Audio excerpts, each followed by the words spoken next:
What's going on YouTube? My name is CymenSniped and welcome to the channel. Now I'm pretty sure if you played Nikke, you've probably already seen at least one of the many tier lists out there. And although they all are mostly quite the same, but the differences can sometimes leave us a little bit confused. Because I am confused at the very beginning. So in today's video, I'm going to compare the three major tier lists that is on the internet right now and explain which you should refer to for various purposes. This might be a little bit long, so get comfortable and let's dive in. Now the tier list is like the know-all, be-all sort of thing when it comes to any hero collector. And most of us actually use it to decide what the best... Most of us use tier lists to actually find out what are the units that we should keep or trash, and there is no in between. To put things into context, we're going to be looking at the Pride Win tier list, the CN tier list, and the JP tier list today. Now, when deciding which tier list you'd like to refer to, you need to first identify if you're looking to know specifically which burst unit is more significant than the other, or you're looking at a more general overall view on which unit has the biggest game-changing potential in the game. Or you can help me smash that like button, subscribe to the channel, and let me hear what challenges you face while trying to chase waifus. Onward! If you're comparing which burst 3 unit to get, keep, or scrap, the JP and CN tier list is where you should go. Now on the other hand, if you just like to know if a certain unit is overall useful or not, then the Pride Win tier list is more accurate in that respect. Now that you understood which tier list to refer to, let me begin with the CN and JP tier list first. We're going to take a look at what exactly makes them stand out so that you know which tier list to refer to, even if your objective is to compare different units for your team comp. Now, both of these tier lists categorized and then compare the Nikkes in the game according to their burst types. Just not to make this video like a million years long, here's a general reason behind the differences. The JP tier list basically places a little bit more emphasis on survivability. What they're trying to do when they put units into the tiers, they're trying to create a safer team with as little compromise to the offensive effects as possible, and that's why the JP tier list is arranged as such. On the other hand, the CN tier list is a little bit more focused on the offensive capabilities of every single unit, and then you will also see it in the tier list, which I will show you in comparison in a little bit, that there are certain units that's placed in tier 1 or tier 0 in the CN servers but is in tier 2 in the JP tier list. To justify what I just mentioned, you'll find that an example is Miranda and Yen is placed in tier 1 in CN but they're tier 2 in JP.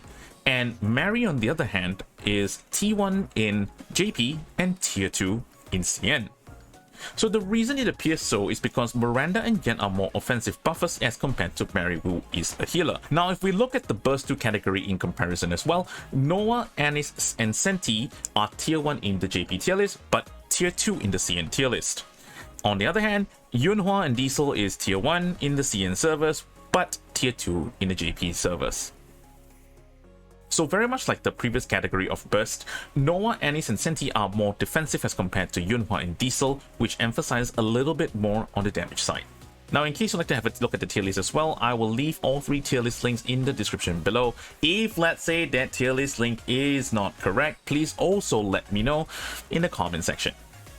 Moving on to our third tier list of the day, the Pride Win tier list. The biggest difference between the Pride Win tier list and the other two, as mentioned in the earlier part of the video, is that the Pride Win tier list did not separate the unit population into their respective burst category. If that's a little bit confusing, basically what I mean is they lump everybody together without caring about whether there's burst 1, burst 2, or burst 3. So instead of comparing between themselves, the specs are much broader and very much more objective. So how you want to approach this tier list is very simple. In the situation where you're only starting the game and pulling your first batch of units, it is better to look at the Pride Win tier list as they gauge how useful the units that you manage to pull. Or when you don't have a healthy pool of units already, you probably want to check the new ones you just got so that you know whether it can actually fit into whatever units you already have to provide good synergy and whatnot. Now, putting that all into context, you will then realize why Pride Win's tier list will have certain units which feels kind of awkward being placed in certain places as compared to the JP and CN tier list. Now, since this video is not here to prove whether which tier list is better than the other, I will not touch on which units are placed in which categories. However, as a general rule of thumb, a team should consist of 2 burst 3 DPS, 1 burst 2, and 1 burst 1 unit. Now, On the 5th slot, it really depends on what makes you comfortable. If let's say you have a very long cooldown burst one, you probably want another short cooldown burst one, which is approximately 20 seconds to complement the entire team. So on auto, you will always be cycling skills without delay. That also applies to burst 2 units. If let's say you would like to bring 2 burst 2 units, you have to consider whether or not their cooldowns can be cycled. So if you have a low amount of SSR units, you can tell if it's okay to keep just by looking at Pragmat's tier list.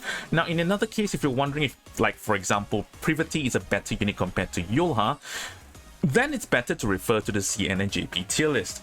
If you prefer a more defensive and safe team composition, refer to the JP server tier list, and if you're more aggressive, prefer something a little bit more damagey, you probably want to look at the CN tier list instead.